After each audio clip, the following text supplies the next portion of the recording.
l'autre côté de l'Atlantique. Bienvenue pour cette 4e édition des petits déjeuners de la Fashion Tech en mode webinaire, donc en mode adapté à cette période de confinement qui, en France en tout cas, on approche de sa fin. Voilà, on espère que vous allez tous bien. Ce soir, on a le plaisir d'accueillir donc Mathieu Desjardins, fondateur et CEO de Next User, une magnifique start-up. Tu n'es même peut-être plus une start-up, tu es une scale-up ou une entreprise basée donc à New York. C'est notre Frenchie, un des Frenchies américains, qui va donc nous parler de collecte d'informations, de data collectées sur Internet, sur les différents canaux existants digitaux et qui permet d'en extraire de la donnée extrêmement riche.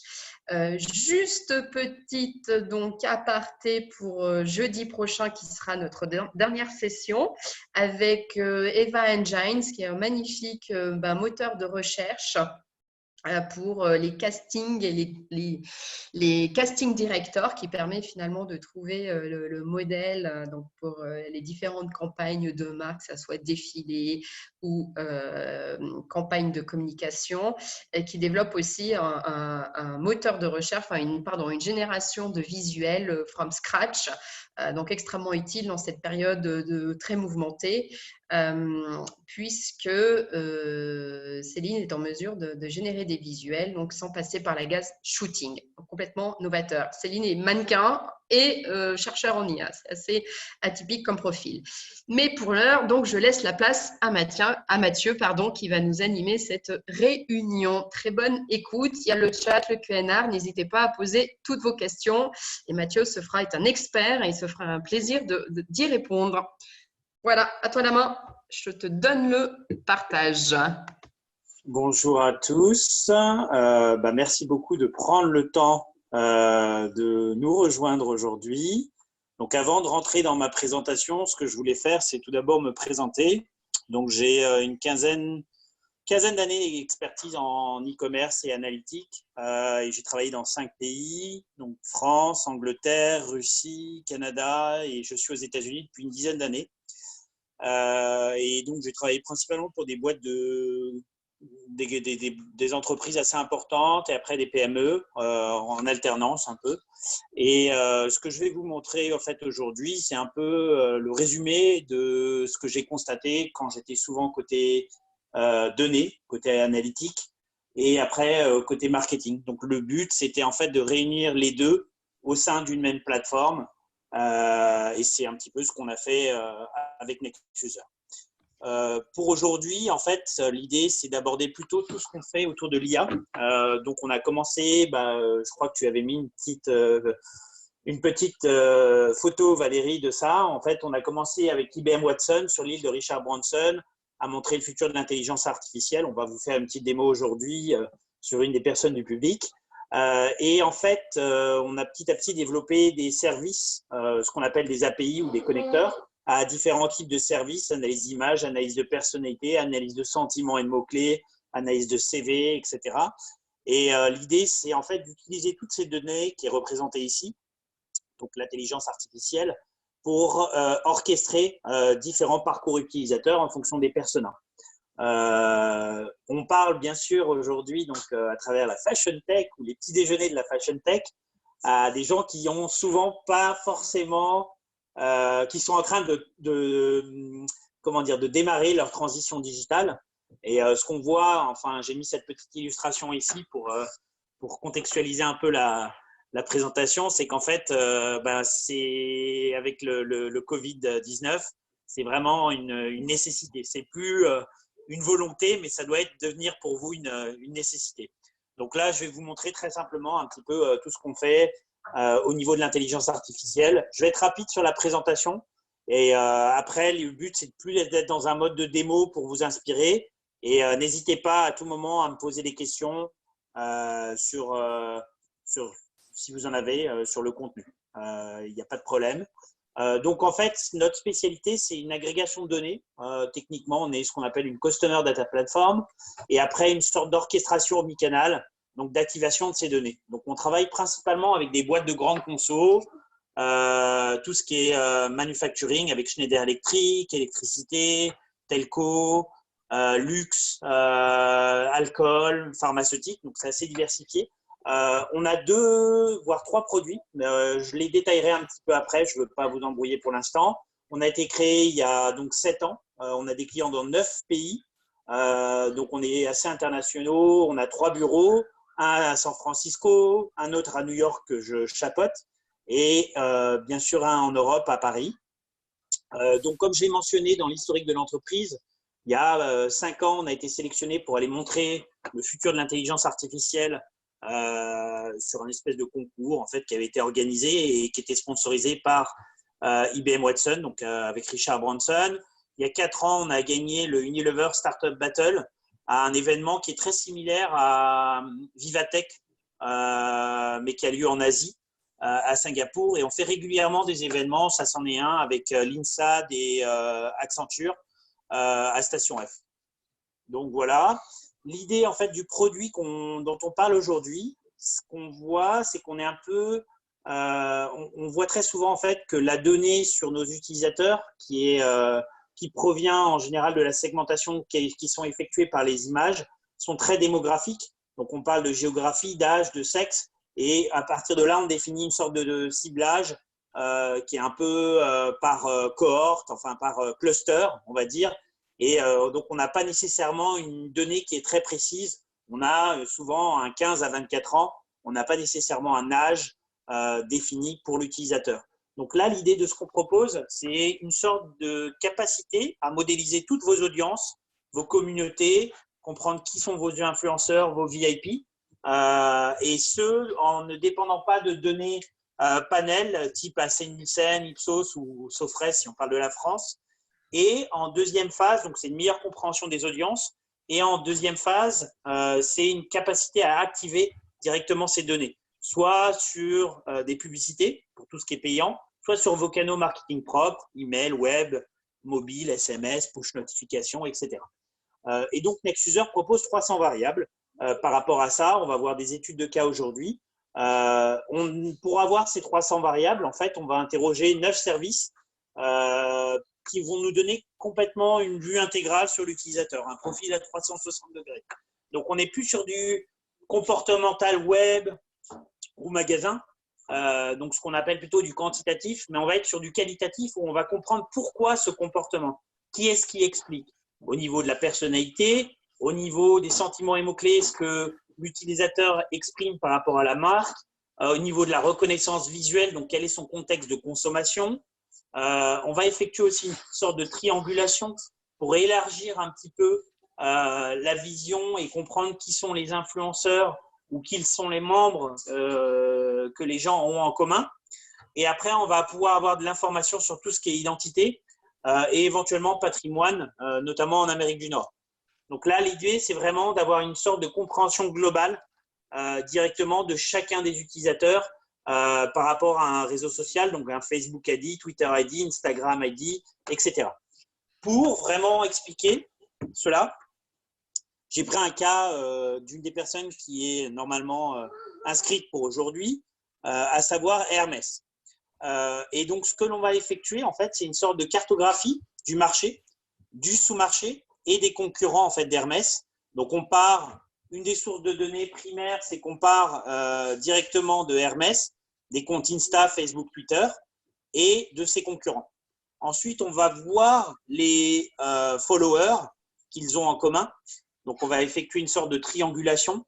On va prendre aussi leur liste d'influenceurs ou des influenceurs sur leur thématique. Par exemple, pour Hermès, il peut y avoir tout ce qui est montre, tout ce qui est accessoires, tout ce qui est foulard, etc. Donc, on peut avoir un certain nombre de sous-catégories.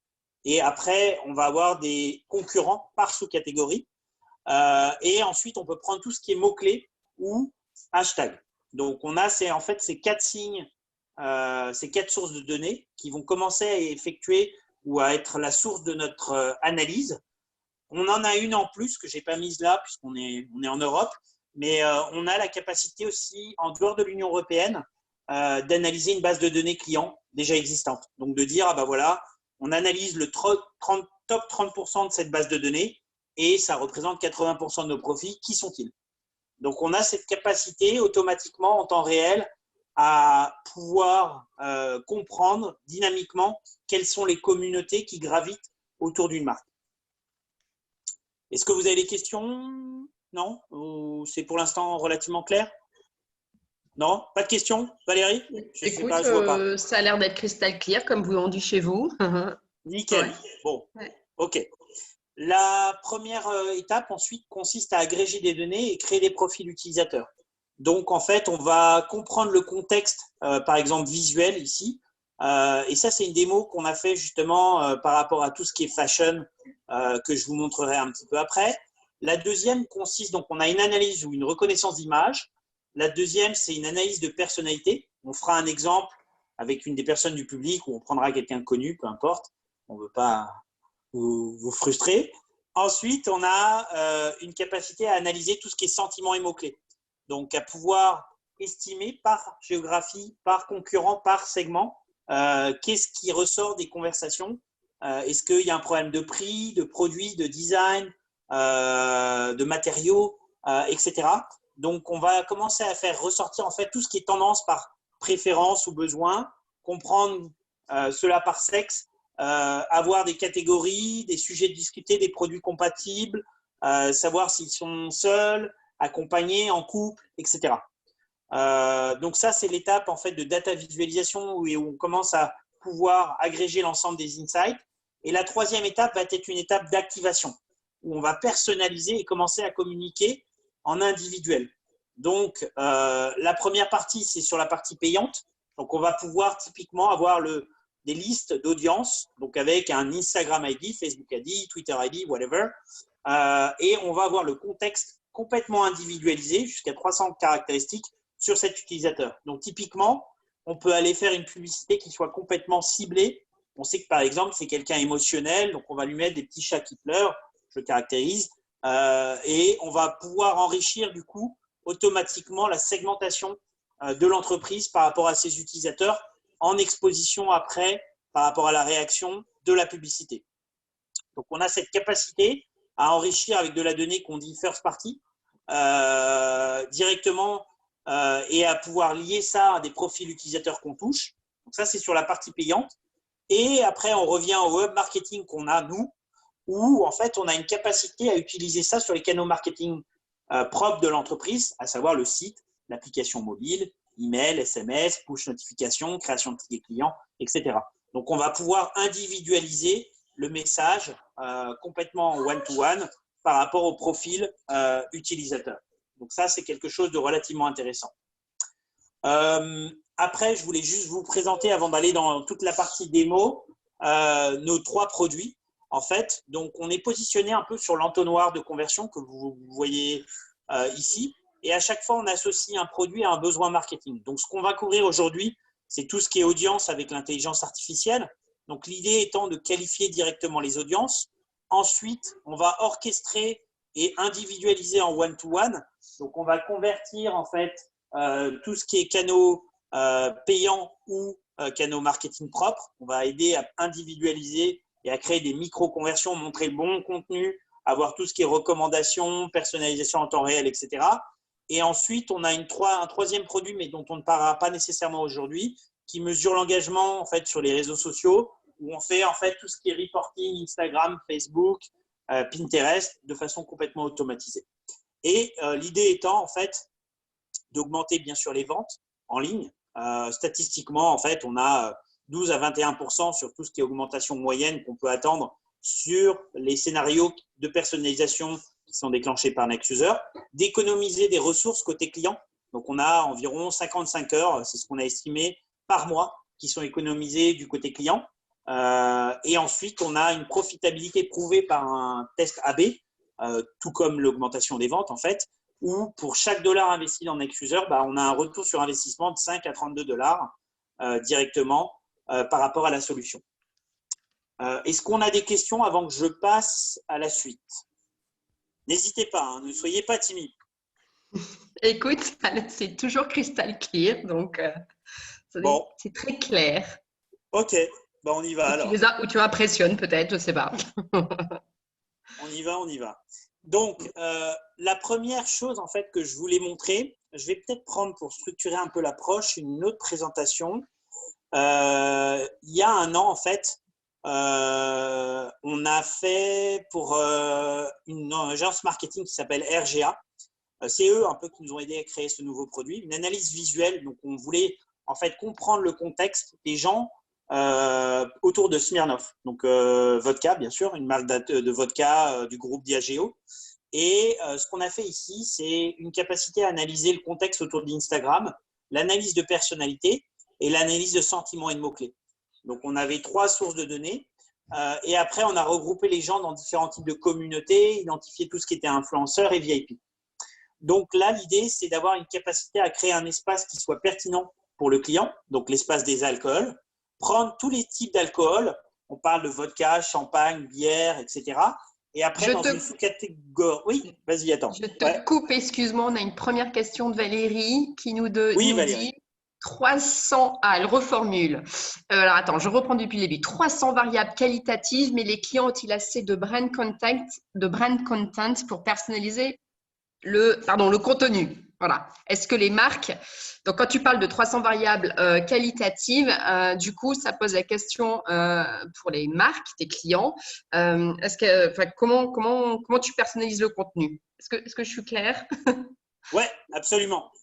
Ok. Ok, merci beaucoup Valérie, bonne question. Donc en fait, la façon dont je vais répondre, c'est qu'on va pouvoir créer des clusters automatiquement. En fait, le but de ce produit-là est détaché du contenu, mais je vais répondre quand même à la question de contenu.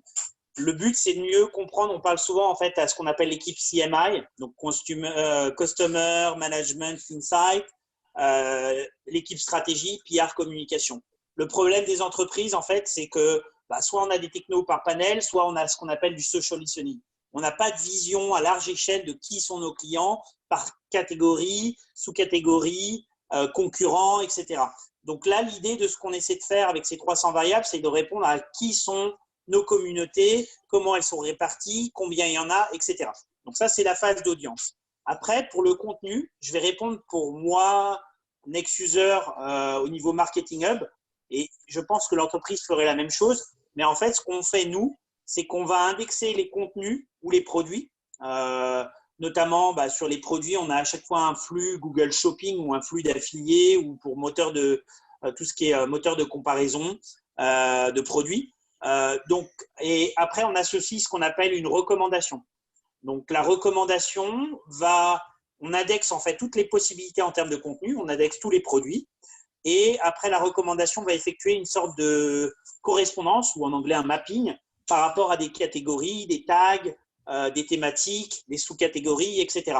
Donc là, l'idée, c'est d'automatiser la recommandation en termes de contenu, par rapport à ce que l'utilisateur, ou le profil de l'utilisateur, ou ce qu'il a vu, ce qu'il a acheté, etc.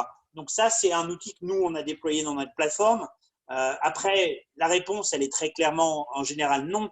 Mais ce qu'on va faire, c'est qu'on va utiliser le contenu existant et les produits existants pour effectuer des recommandations.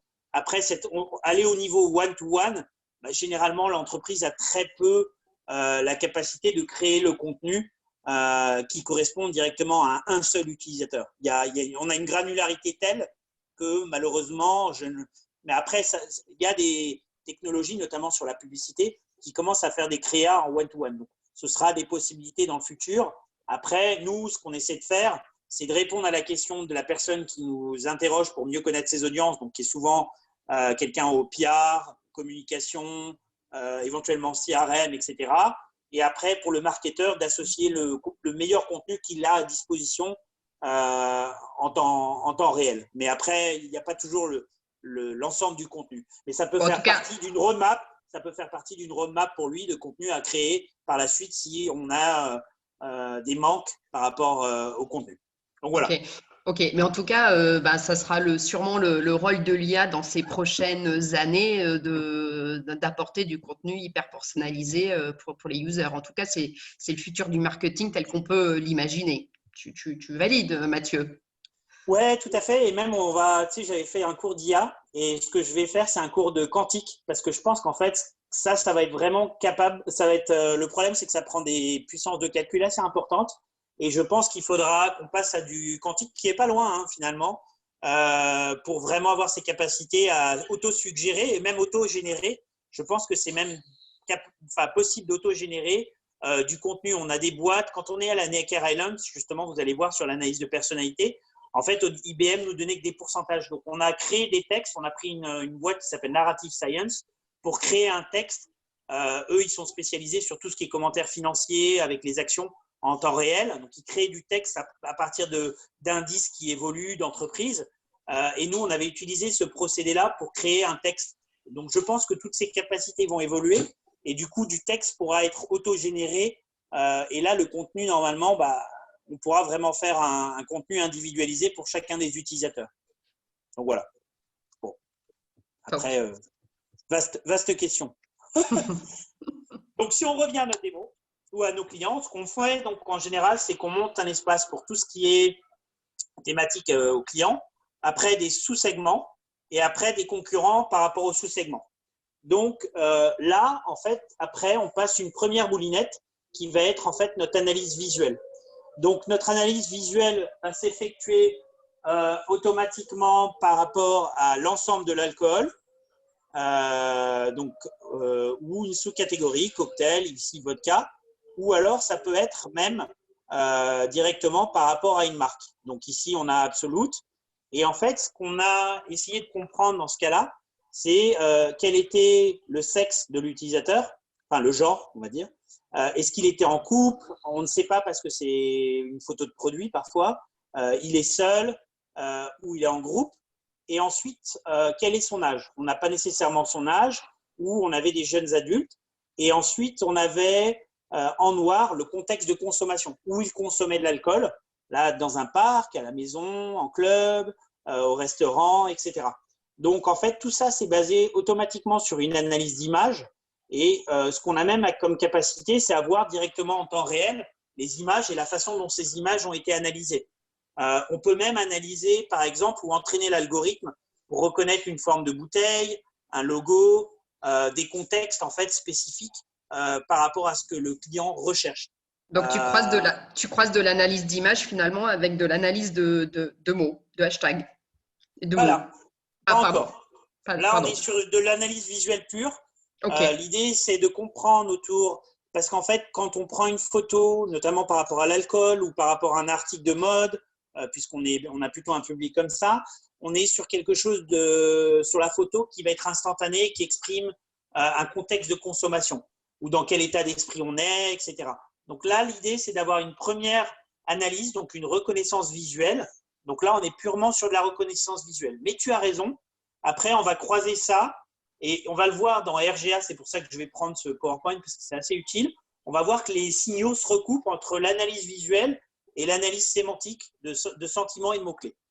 Donc, en fait, si on revient rapidement à notre PowerPoint, c'est assez utile parce qu'en fait, on va comprendre au niveau de l'alcool, qui est l'espace en fait le plus large, comment les gens consomment de l'alcool, à l'intérieur ou à l'extérieur. Ensuite, qui sont les utilisateurs? Est-ce qu'ils sont jeunes? C'est un homme? C'est une femme? Quel est le contexte de consommation? Ils sont seuls, en groupe ou en couple? Après, on peut comparer ces mêmes chiffres directement avec la vodka. Et du coup, ce qu'on va faire, c'est qu'on va comparer le secteur de l'alcool par rapport à la vodka. Donc, on descend d'un niveau et après, on va directement au niveau de la marque. Donc là, on va comparer pour Smirnoff et donc, on va avoir tous les alcools, la vodka et les chiffres de Smirnoff. Donc, on a 3 niveaux en fait, d'analyse contextuelle qui nous permettent de mieux comprendre comment on se place. Oui, et du coup, Mathieu, moi, je me mets du point de vue marketing, mais pour les équipes marketing, de se dire, bon, bah voilà, ma marque, c'est dans ce contexte qu'elle est consommée, qu'elle est utilisée. Donc, du coup, mes prochaines campagnes de communication, ou sur les réseaux sociaux, soient plus orientées sur ce thème-là. Tu valides aussi? Absolument. Mais même d'aller plus, matcher. tu vas voir le profil, de la personne. Et donc, ce qu'on va voir, par exemple, notamment sur l'analyse de la personnalité, tu me devances, mais c'est qu'on peut faire un cluster spécifique à la marque. On peut dire, voilà la personnalité des gens qui sont Tito, Absolut, Smirnoff, etc. Donc, tu as vraiment une personnalité agrégée. Tu as le niveau one-to-one, individuel, avec les 94 variables de la personnalité. mais tu as même une personnalité qui est assignée directement à la marque ou à une sorte de communauté. Donc, c'est tout à fait, tu peux complètement avoir une visibilité de façon intégrale sur tes utilisateurs en ligne. Donc, voilà. Top, top, Ce puissant. qu'a demandé le client dans ce cas-là par rapport à l'analyse visuelle, c'était de mieux comprendre en fait les différentes catégories d'alcool, finalement leur popularité. On voyait que la bière était prédominante, 22%, cocktail 12%, vodka finalement n'était que 2%. Après, on avait champagne et après, ils voulaient comprendre les objets. Est-ce que c'était un selfie? Il y avait des éléments qui indiquaient éventuellement qu'ils étaient dans un restaurant ou à table, des animaux, etc. En fait, ce que je n'ai pas montré, mais dans l'interface, tout est hyper dynamique. Donc, on peut regarder, par exemple, les types d'alcool qui sont consommés en couple. Donc, en fait, il y a une extrapolation qui est effectuée de façon complètement dynamique et on peut faire ressortir même toutes les ID de ces gens-là. Donc, c'est assez intéressant. En tout cas, Mathieu, je me permets aussi un commentaire parce que ça, c'est un excellent exemple de data visualisation. Quand on parle de big data, toi, ta solution, finalement, elle apporte ces éléments sur de la data vis, quoi. Ce qui est Exactement. là où toi, tu as été précurseur, finalement, sur fin 2013, quand tu as lancé cette solution, donc de visualiser toutes ces données de façon agrégée. Exactement. Donc, après, on va passer à ce que tu disais. Donc, on a après, donc ça, c'était pour l'analyse visuelle. Ce qu'on va faire après, c'est le même type d'analyse, mais basé sur de la sémantique, ce qu'on appelle, nous, la voix du client, voice of the customer. Et donc là, l'idée, c'est d'avoir aussi une autre grille de lecture. On avait vu, par exemple, c'était assez intéressant, que la bière était à 22% et la vodka était à 2% sur l'analyse d'image. Sur l'analyse de texte, on est à peu près à 3%, donc on est relativement similaire sur la vodka. Par contre, la bière est un peu moins populaire. Les gens parlent en général plus de vin. Donc, c'est assez intéressant. On a une petite différence à ce niveau-là qui ne touche pas nécessairement la vodka. Et là, l'idée, c'est automatiquement d'avoir une capacité à comprendre les sentiments positifs à l'égard de l'alcool et pour lesquels ils sont. Donc, on a cette capacité directement de comprendre quelles sont les catégories ou les types d'alcool qui bénéficient de cela et pour lesquels l'engagement est relativement important. Donc, on a cette visibilité grâce à l'analyse sémantique, donc analyse de sentiments et mots-clés. On descend d'un niveau. Là, on a regardé l'alcool avant. Maintenant, on va tomber sur la vodka. Donc, on a cette capacité, encore une fois, à regarder dans la vodka, de quelle vodka on parle le plus, en part de marché, en quelque sorte, si on veut, ou en part d'audience, on va dire. Après, on regarde les sentiments, les influenceurs par rapport aux sentiments. Après, on va regarder comment ici, je crois que c'est les hommes, parlent d'alcool. Donc, c'est assez intéressant parce qu'on voit que c'est un type d'alcool. Après, c'est des attributs. Donc, c'est new, fine, rare, vintage, old, craft, etc. Donc, un peu une sorte de caractéristique. Après, c'est la localisation, l'occasion et l'adjectif. Chez les femmes, c'est un peu différent. C'est un type d'alcool, une localisation, une occasion, un adjectif et en dernier, l'attribut. C'est beaucoup plus festif autour d'un événement, etc. L'homme est beaucoup plus technique, on va dire, dans sa consommation d'alcool. Ensuite, on voit tout ce qui est contexte autour de la consommation d'alcool au niveau positif. Qui sont les gens? Donc, c'est souvent la catégorie qui domine, ce sont les femmes, jeunes adultes, moyen âge, âge moyen, pardon, et les occasions favorables de conso, donc dîner, événements, avant tout ce qui est bar et maison. Et la même chose, après on descend au niveau de la vodka. Donc on a cette capacité à comprendre de façon hyper intéressante qui sont les gens, en fait, aussi bien en termes d'âge, de sexe, et les occasions qui consomment de la vodka. Et après, c'est assez intéressant parce qu'on va recouper à nouveau cette analyse à travers un autre type d'analyse. Donc on voit en fait que Smirnoff est positionné sur des jeunes adultes. Absolute, c'est plutôt sur un âge moyen. Et Tito, sur la partie États-Unis, c'est sur quelque chose qui est plus âgé. Et en fait, on va retrouver ces caractéristiques dans l'analyse de personnalité. Mais ce que je voulais faire avant, c'était vous montrer l'interface de la même façon que je l'ai faite pour l'analyse visuelle. Donc là, on a une interface sur l'analyse sémantique. Donc, on a à peu près les mêmes attributs. On a eu le même type de grille de lecture ici. Donc là, on va avoir cette capacité à analyser Tito. Et comme je l'ai mentionné, en fait, on a l'analyse de personnalité à un niveau individuel, mais aussi au niveau d'une marque. Donc, avant de vous l'expliquer, je voulais savoir s'il y avait quelqu'un qui était sur Twitter, qu'on puisse faire une analyse en temps réel. Est-ce qu'il y a quelqu'un qui se porte volontaire dans le public? Sinon, je prendrais quelqu'un qu'on connaît tous, mais ce serait plus amusant. Après, c'est un peu intrusif, donc non, Non, y a non, pas. non, Ça, non. ça clignote pas dans la Q&A? Non. Non, ça clignote pas, ça plutôt se planque. Non, je plaisante. Bon, ok. Donc, on va prendre par exemple le pape. Donc, on prend notre ami Pontifex, enfin le pape. Et donc là, on a une analyse en fait sémantique. Il nous faut entre 200 et 1000 mots en temps réel. Là, vous voyez Twitter parce qu'en fait, on a une API ouverte. Donc, on peut interroger n'importe quelle personne qui est sur Twitter. Mais cette analyse, en fait, on peut la faire à travers une lettre de recommandation, un blog, des commentaires clients, des emails, des citations. C'était l'étude de cas, les citations. On avait étudié, quand on a montré ça il y a 5 ans sur l'île de Richard Branson, on avait analysé les citations de 1200 personnes. Pas les bouquins parce que c'est un personnage projeté, c'est un narratif, mais vraiment les citations de chacun des auteurs.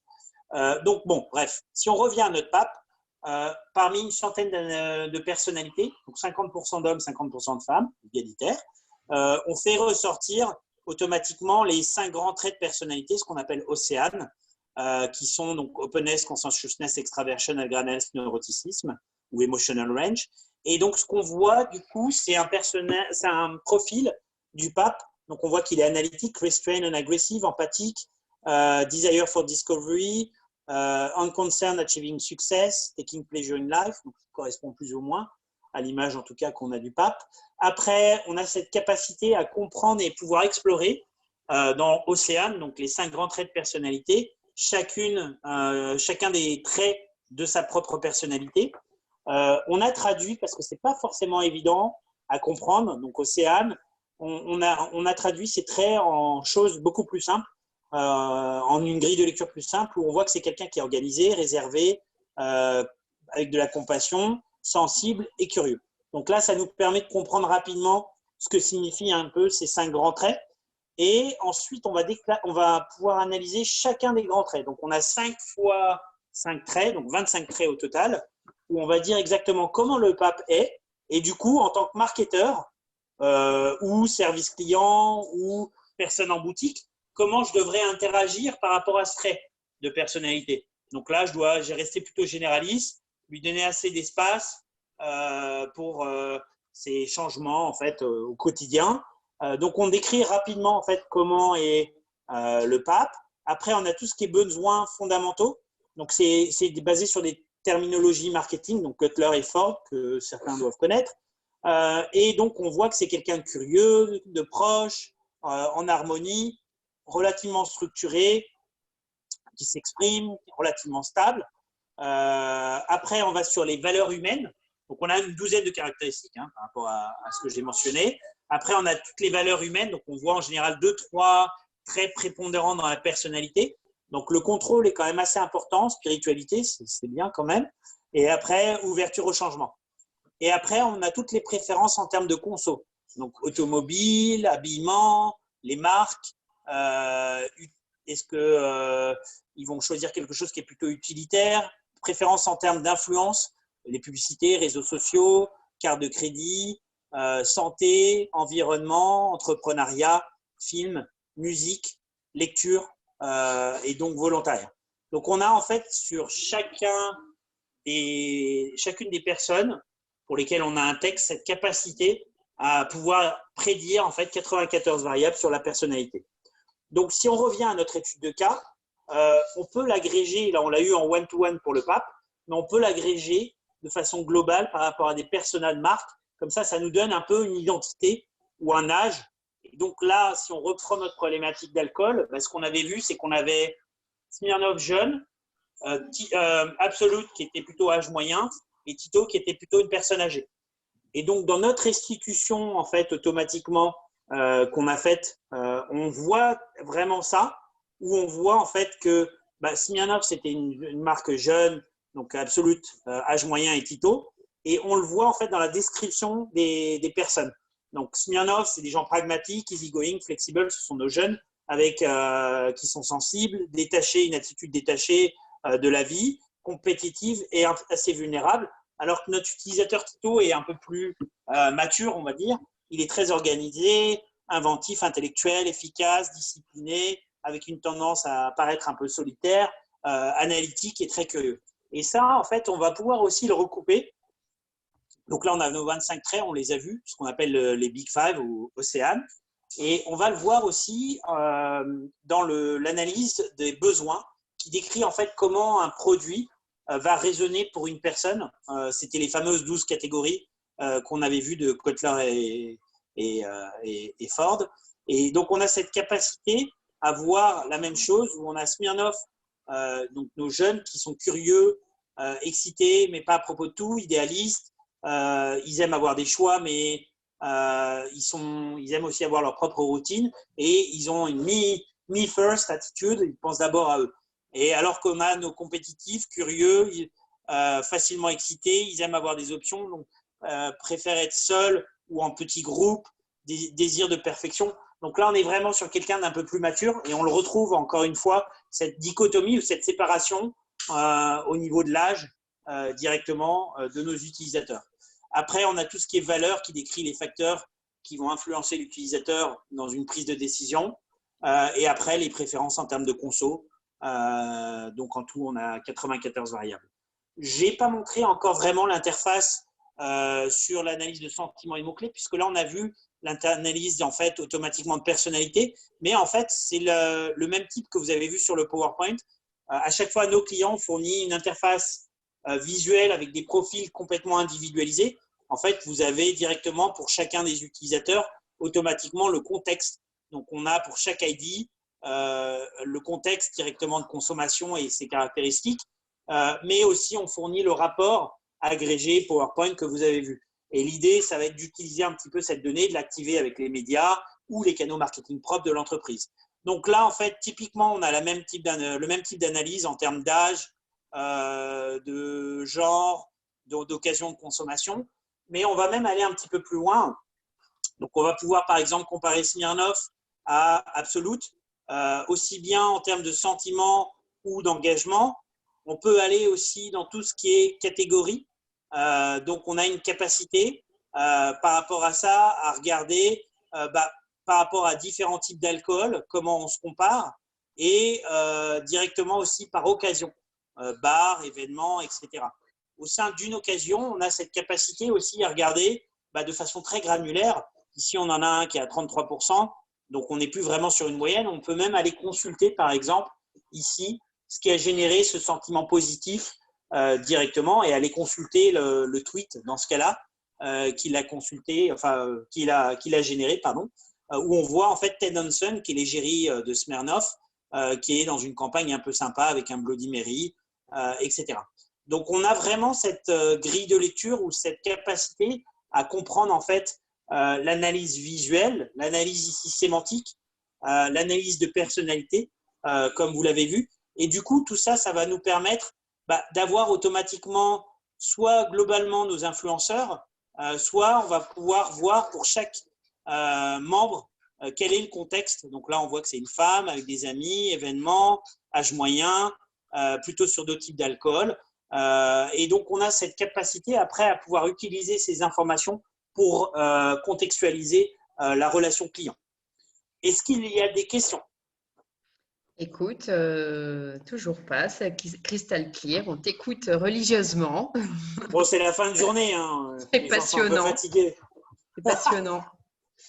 Donc, si on a aussi une autre, parce qu'on a un public plutôt dans la mode, donc ce qu'on a fait il y a à peu près 2 ans pour une boîte qui s'appelle UBM, qui est une sorte un peu de read interactive, ils organisent des événements, donc là c'était des événements fashion, et là ce qu'on avait fait c'est qu'on avait cartographié directement leur communauté à partir d'une base de données de 40 000 personnes, et donc là ce qu'on a fait c'est qu'on voit par type de catégorie directement toute la communauté et la taille de la communauté rapidement.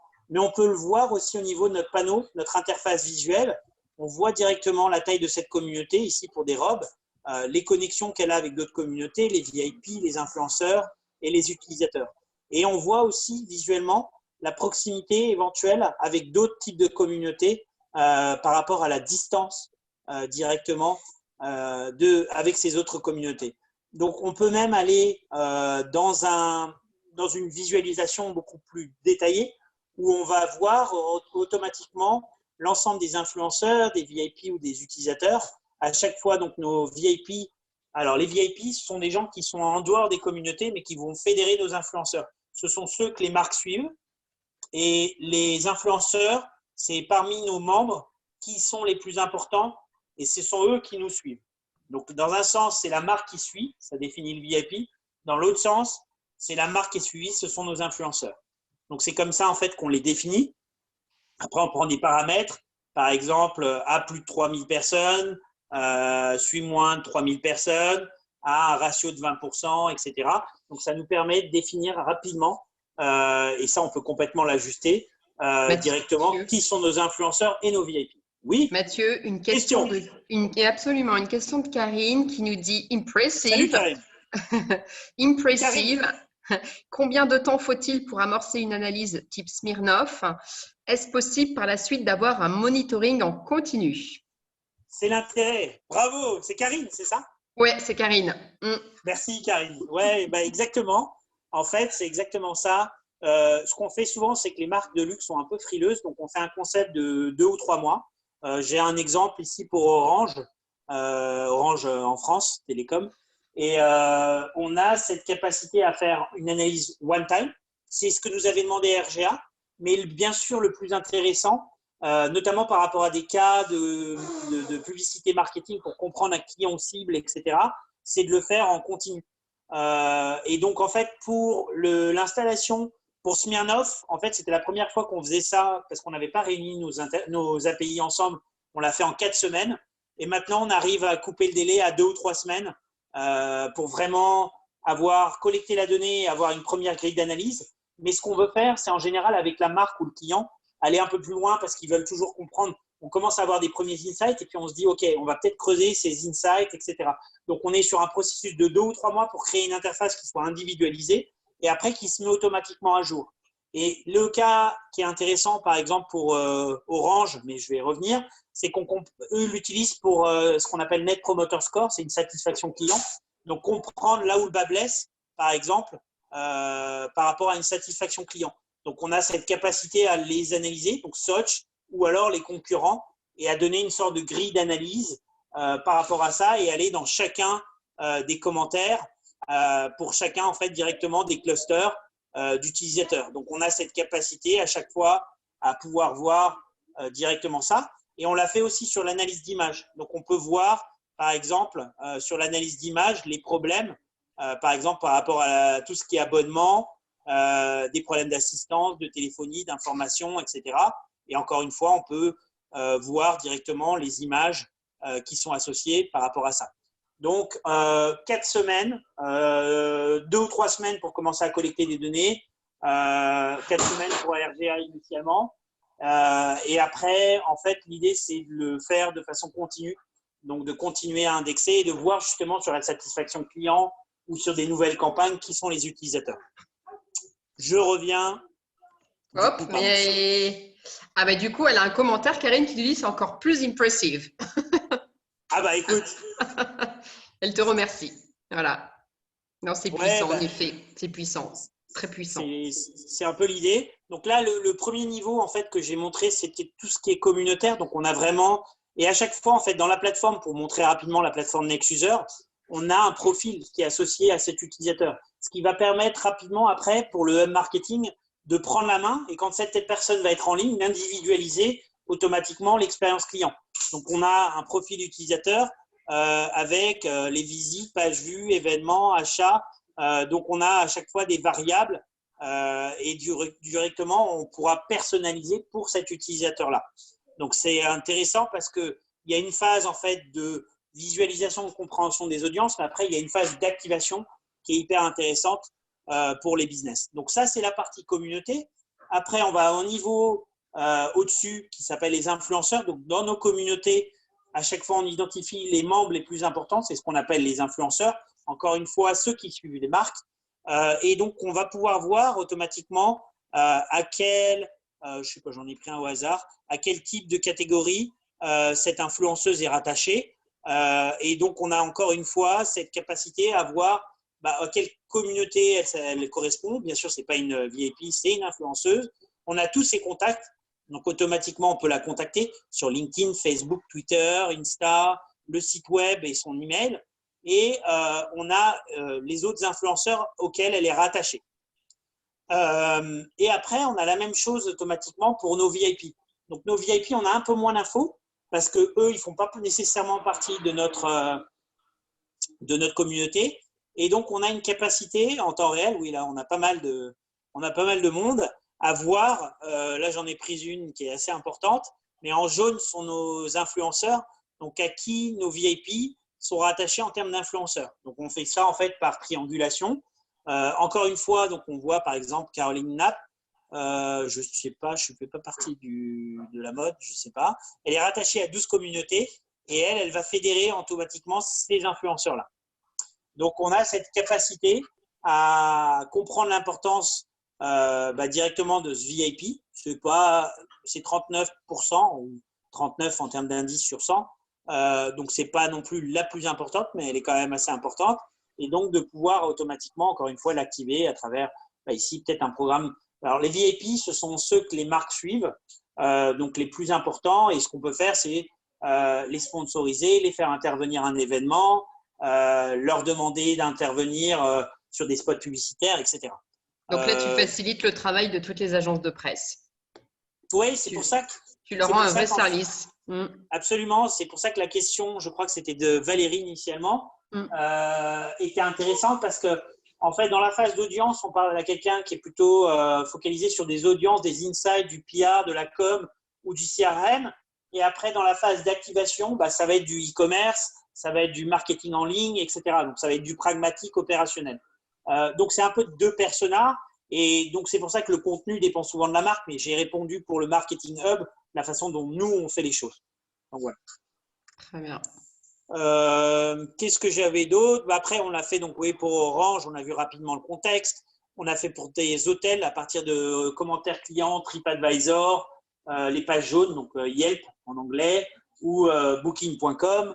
On a un certain nombre de capacités à créer des interfaces qui soient complètement individualisées par rapport à ça. Est-ce qu'on a plus de questions? Non, écoute, ça a l'air pas mal. Tu convaincs. On a tout le monde convaincu. On écoute. Il ne faut pas hésiter. Hein. Ouais. OK.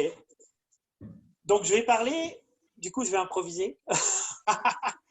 Je vais parler en fait d'un troisième produit en fait qu'on a créé. En fait, ce qu'on a vu, si on revient à notre présentation initiale, on a vu automatiquement. Donc, ça, c'est notre partie audience. Je vais reprendre le slide que je vous ai montré rapidement en dernier parce que ça va être beaucoup plus clair maintenant. Donc, on a automatiquement en fait une qualification des audiences. C'est vraiment ce qu'on essaie de faire ici. Après, la question de Valérie, c'est d'associer le bon contenu au canaux marketing payant ou propre et donc de pouvoir activer ces données qu'on va avoir en one-to-one. Et enfin, ce qu'on a comme produit qui peut éventuellement intéresser aussi nos utilisateurs, enfin nos personnes qui sont directement dans ce webinaire, c'est de pouvoir comprendre l'engagement, donc le résultat automatiquement de cette qualification d'audience et de cette conversion. Donc, comment est-ce qu'on va engager les gens sur les réseaux sociaux? Et donc, on a une étude de cas qui est assez intéressante et on a monté une sorte d'application directement là-dessus pour une entreprise qui s'appelle Ferrero. Donc, parce qu'en fait, ils ont un certain nombre de marques, notamment en France. Et donc, on va aller automatiquement analyser le Facebook, Instagram. Alors là, ça va être un peu moins clair parce que c'est plus un format Word. Mais l'idée, c'est qu'ils ont un certain nombre de marques et donc on a automatisé la création de rapports. Donc, ce qu'on va faire, c'est récupérer les rapports d'Instagram, Facebook, Facebook Ads, Facebook Page et Social Baker. On va créer un fichier Excel où on va rapatrier 114 KPI qui sont calculés automatiquement et on va en calculer pour l'entreprise une cinquantaine. Et après, on va faire un rendu automatiquement par marque. Donc, on a créé une sorte d'application directement pour eux où on auto-génère, on récupère la donnée, on génère un système, le fichier Excel, qui est notre fichier intermédiaire qui permet de calculer tous les ratios, d'agréger ça par marque, etc. Et automatiquement, en VBA, on va créer automatiquement un PowerPoint qui va permettre directement de générer un rapport qui est complètement propre pour l'entreprise, pour Nutella, Kinder, Mon Chéri, Tic Tac, etc. Donc l'ensemble en fait des marques directement de Ferrero. Et ça permet en fait d'économiser, besoin simple, le temps qui est pris pour compiler ce genre de rapport. Et l'intérêt, c'est qu'on va vraiment avoir une vue granulaire des postes qui ont mieux fonctionné, etc. Donc tout ça, c'est en fait rattachable. C'est un petit peu ce que je voulais dire en termes de solution, où on a la solution, on est plutôt en phase d'acquisition, phase de conversion, et là, on est en phase de rétention. Donc, on suit vraiment l'entonnoir pour provisionner 3 solutions qui correspondent à des besoins différents dans l'entreprise, souvent avec des personnes différentes. Là, on est plutôt sur quelqu'un qui s'occupe des réseaux sociaux. Là, c'est Customer Insight Manager, CRM, éventuellement équipe acquisition. Et là, c'est vraiment l'équipe en ligne, conversion digitale, e-commerce, etc. Donc, on propose en fait ces 3 ensembles de solutions qui sont finalement réunies en continuité les unes avec les autres. Donc, voilà. En tout cas, Mathieu, c'est passionnant. Ouais. C'est passionnant, on pourrait t'écouter des heures, je pense. Oh, quand même. Si. Je risquerais de vous raser, surtout, il est bientôt 6 heures là. Donc, est-ce qu'on avait des petites dernières questions avant la clôture finale? Écoute, non, on a gardé tout le monde jusqu'au bout, donc c'est formidable. C'est formidable. Bravo. J'ai pas endormi les gens. Ils ont tenu jusque-là. Alors, c'est une question. Oui, ça clignote sur le chat. Le all-in-one Cali, Canty, rêvé du marketing et des RP, je confirme, impressive. Donc, des commentaires Cali de la part de Valérie, qui est directrice marketing étam lingerie en Chine. Donc, chouette commentaire. C'est ma prochaine mission, c'est la Chine, en fait. Schneider Electric me demande beaucoup ça. Et en fait, il faut qu'on regarde les API de Weibo. Il y a des réseaux WeChat, TikTok, Exactement. Et ravi de regarder ça ensemble. On a bossé avec Undies aussi, les équipes d'Undies avec JB Della Quesa. Donc, on connaît bien Etam, en tout cas dans sa marque plus milléniale. Et ravi de nous parler, Valérie. Oh, top. Mon email d'ailleurs est ici. C'est simple, c'est m@nextuser, le prochain utilisateur. Ouais. Donc, voilà. Une autre question, Mathieu, une fourchette de prix, si ça commence à combien, si tu as envie de l'évoquer. Absolument. Voilà. Sur la solution d'audience, en fait, on est sur des prix aux environs de… Si on fait ça en continu, comme on en discutait ensemble avant, on a cette capacité à proposer quelque chose de plus amorti sur l'année. Donc, on a une sorte d'abonnement qui va à peu près de 2 000 à 4 000 euros, dépendant du nombre de données, de la volumétrie, le nombre d'API, le nombre de réseaux sociaux, etc., le type de produit que vous voulez. Sur une analyse one-shot, si c'était PR, com, etc., on est entre 15 et 25 000 euros. Ça va être fait en général à 3-4 mois. Et ce qui nous permet vraiment d'évoluer une sorte d'étude deep dive spécifique à une entreprise sur chacun de ces segments avec des concurrents. Et c'est à peu près similaire en fait sur la partie Marketing Hub où là on va activer et sur là les engagements, tout ce qui est engagement sur les réseaux sociaux, on est sur de l'ordre de 2 à 3 000 euros par mois aussi pour génération de rapports et on individualise bien sûr tout le calcul, la présentation, etc. par rapport aux besoins de l'entreprise. Mais c'est de l'argent bien placé puisque finalement, ton ROI, tu l'avais calculé, le return investment sur $1 d'investi, tu faisais gagner à la marque, c'était quoi, $30 à peu près, c'est ça? C'est 5 à 32. 32, c'était notre ROI avec Etam, justement, avec Undies. C'était un des meilleurs scores qu'on avait fait pour Valérie. Donc, on a cette capacité et c'est vérifié par un A/B test. À chaque fois, on fait sans NextUser, avec NextUser. Donc, ça permet de vraiment calculer un coût incrémental. Top. En tout cas, c'est passionnant. Attends, Bravo. autre question. Attends, je vois une Bravo. autre question. Non, c'est des bravos, voilà, bravo pour ces Ok, développements et cette présentation top, efficace. Merci. Eh bien, je crois que ça sera ça marche. le mot de la fin. Merci beaucoup Mathieu, c'était vraiment passionnant. Pour les marques présentes, n'hésitez pas à le contacter en direct, au moins pour avoir une démonstration ou amorcer une première discussion avec lui. Mathieu est à chaque fois passionnant. Voilà, on vous souhaite un très bon pont du 1er mai, puisqu'en effet, il fallait être courageux pour rester jusqu'à 18h avec nous. La semaine prochaine, Oui. Semaine prochaine, on sera avec Céline Delogère, donc mannequin international qui pendant ses études s'ennuyait un peu et donc a fait du mannequinat, mais surtout chercheur en intelligence artificielle, qui nous parlera de reconnaissance d'image et ça va être aussi passionnant. Mathieu, encore une fois, merci beaucoup. Les coordonnées, ils sont visibles pour si vous voulez rentrer en contact et le webinaire, le replay, je vais vous le mettre à disposition sur LinkedIn. Voilà. Très bonne soirée à tous. Merci beaucoup.